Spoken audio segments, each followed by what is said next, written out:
Well, the Rust movie may have made its debut in theaters, but leading man and co-producer Alec Baldwin could still find himself back in a courtroom for the deadly shooting that took place on the film set after a loaded prop gun went off, killing cinematographer Halyna Hutchins.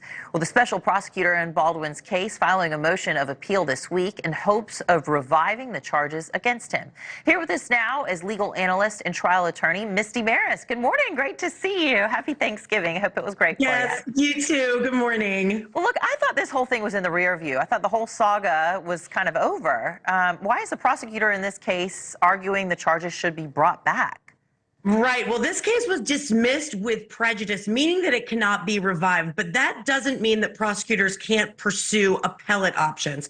So here, remember, there was a special prosecutor assigned to this case, Carrie Morrissey. And the reason that the case ultimately got dismissed was because the judge determined that the prosecutor had actually, in violation of ethical rules and in violation of Alec Baldwin's due process rights, withheld evidence and didn't turn it over to the defense. So now the prosecutor, this is another bid for an appeal. First, she went to the judge who actually made the decision, asked her to overturn the ruling. Now that was, of course, denied, right? You're going back to the judge who made that determination. Now she's moving up the appellate court chain and asking the appellate court to see whether or not what the judge did was proper. So the prosecutors can go through that appellate process. However, if they're not successful, the case cannot be revived. There's no way to do it. So this will be the last of it as it works its way through the appellate courts. Okay, yeah, I remember headlines last month. The judge reaffirmed her ruling in October, 3 months after dismissing the charges. So what has changed since then, if anything? You know, nothing has really changed, but I will say when you're talking about a prosecutor being accused of and a judge determining that you engaged in misconduct, that's very, very serious. And so if the prosecution team and the special prosecutor did not move forward and at least try and pursue these appeals, optically, it would look like they were almost conceding that they did engage in that nefarious conduct, which ultimately got the case dismissed. So it's not really surprising that the appeal is being pursued. They went to the first level, which is going to the trial court judge, and now going up the chain. If anything, just to contest the fact that there was this nefarious and below board conduct that they were accused of. Well, Baldwin's defense has said that they don't think that the New Mexico Attorney General is going to be moving forward with the appeal. They may be saying that on paper, but what could they be preparing behind the scenes, do you think? Because I'm sure they're not just sitting on their hands. Of course not. No, I'm sure the pens are really working. They're probably on fire. But what's going on right now is that the prosecutor filed what's called a notice of appeal. That preserves the right to move forward with the appellate process. It's very time sensitive. So that's what we saw filed. Then there's a certain period of time to fully brief. So the prosecutors would put together a brief of why they believe the judge erred in their determination in the decision, asking the court to overturn it. So if that's filed, that means that the Baldwin team would file an opposition, and then it's in the hands of the appellate court.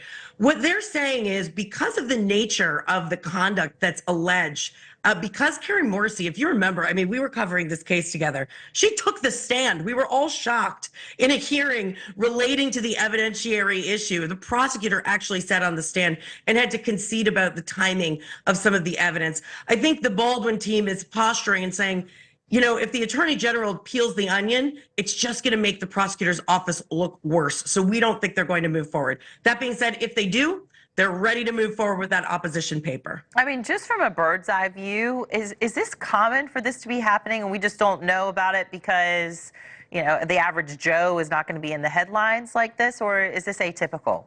So it's common in the sense that appellate practice happens all the time, right? It's a very common issue that goes into the appellate court system. But it usually goes because the defense is seeking an appeal, not because of very, very serious prosecutorial misconduct. So, Anna, God willing, this doesn't go on too often, because if this conduct, which the judge determined was enough to throw out the case, it was a gross violation of a criminal defendant's constitutional rights. And so that is why this case is so unusual and an anomaly. Appellate practice itself, very common. But the fact that you're talking about evidence that really was at the heart of the issue, which prosecutors failed to turn over, and then conceded that they had at some point earlier on in the case, which would be required to turn over under exculpatory evidence rules. That is really, really it shocks the conscience. And that's why I think you see prosecutors pursuing, at least Carrie Morrissey, pursuing this case, because the look is really, really abysmal from a criminal justice perspective. So thank goodness it's an anomaly, but attention is brought to it so that it's understood that this type of conduct is not accepted. Well, while we talk about all this, we can't forget that a woman lost her life, Halyna Hutchins. You know, the parents lost their daughter. It's just so sad. At what point, though, could Alec Baldwin consider this case to be finally behind him, finally done, book closed? So it depends on what goes on now. If the appellate court actually, if the prosecutors, what's called perfecting the appeal, they move forward, they file the papers, then Alec Baldwin does an opposition, then the prosecutors get a chance to reply. It's a laborious process, Anna. So go through all of those papers, then you have an oral argument, and it's dismissed. Well, then the prosecutors can go to the next court. So it has to go through the appellate court system. Once the appellate court process is final and done, then it is gone forever because it cannot be revived under any other way other than overturning that judge's ruling. So then it's done, double jeopardy attaches, and it's over. Right. Okay. Misty Marris, thank you so much. Hope you have a great holiday weekend. Appreciate you joining us. Much appreciated.